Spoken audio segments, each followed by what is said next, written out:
Starry-eyed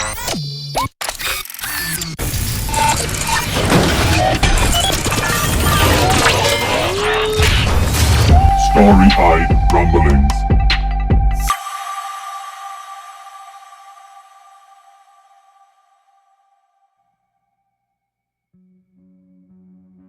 Helixbane was the best in the business.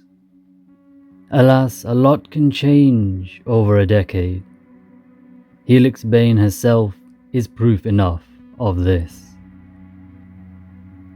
A decade ago, Helixbane had strong, dark, smooth skin, not a blemish from head to toe. Presently, her skin was littered with holes, where skin pores had stretched open, giving her an appearance of a human-shaped block of moulding cheese. Hair that was once lush and untamable, presently is non-existent. Once bright, cunning eyes, presently are yellowed and the lids drooping to reveal a sliver of inner lid where a viscous fluid accumulates, then occasionally runs down her cheeks, leaving permanent marks behind them. Once upon a time, Helixbane was the peak of fashion, a trendsetter. These days, clothing isn't a sustainable option. Over a decade ago, Helixbane was not called Helixbane. Helixbane carries more street smarts than intellectual smarts. She's not one for deep, meaningful connections or pausing to take in the many wonders of the forge. She is fast, she is strong, and she is deceptive. Helixbane's story will reflect this, so you'll have to keep up and excuse the lack of detail and emotion. Helixbane stares at the screen with a bleeping dot on the radar, slowly getting closer to her position. An incoming ship, most likely. The first in over 2 years. Not a surprise that a ship has come looking for the research vessel that went silent. However, after 2 years of nothing, an incoming ship certainly catches Helixbane's attention. A lot happened in those 2 years, most notably a massacre of the inhabitants of the ship, reducing the numbers from near 100 to perhaps a dozen.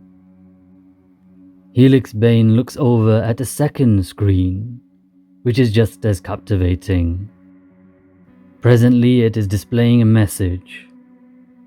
Get the data. Don't let them get it. For many, what's on the 2 screens would cause a cascade of thoughts. What's happening? What should I do? What does it all mean? Who are they? Who sent the message? But for Helixbane, it's quite simple. Everyone seems to want the data. Best she be the one to get it first. The ship has been turned over so thoroughly, so many times, by so many sources, including Helixbane herself. It is extremely unlikely that the data is on the barely functioning research ship. More likely, it's in the spire. Helixbane looks through a third screen, a window out into the vast void of space.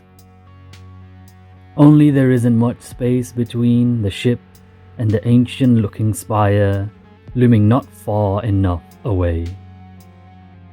1,000-meter tall structure made up of ghastly and grisly dead limb-like material with a skull formed in the center.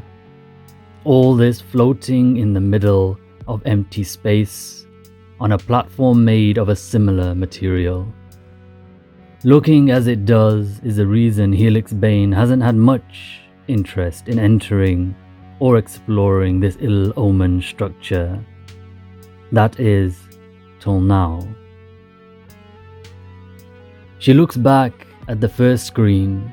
The blinking dot hasn't moved much. The forge is vast, but she knows it is getting closer. Turning from all three screens, Helixbane heads through the abandoned-looking ship towards the airlock. She doesn't hide. She doesn't scurry. There is an unspoken agreement with those that remain alive on the ship. Everyone minds their own business.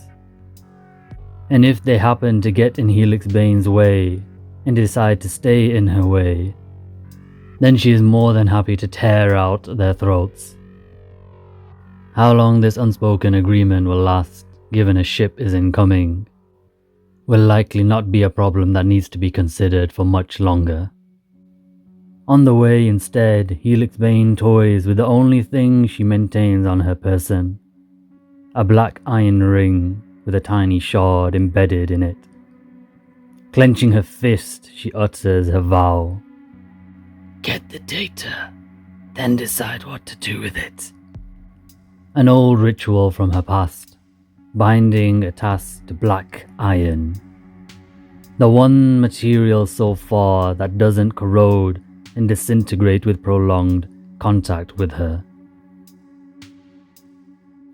Reaching the airlock, Helixbane looks through the airlock screen at the thing, entity, the being she knows as Axe, hovering in the airlock with the exterior door open to the void of space. She's made up of some sort of blue light that flickers like flame, her body standing out within the blue light as a brighter, more solid white light.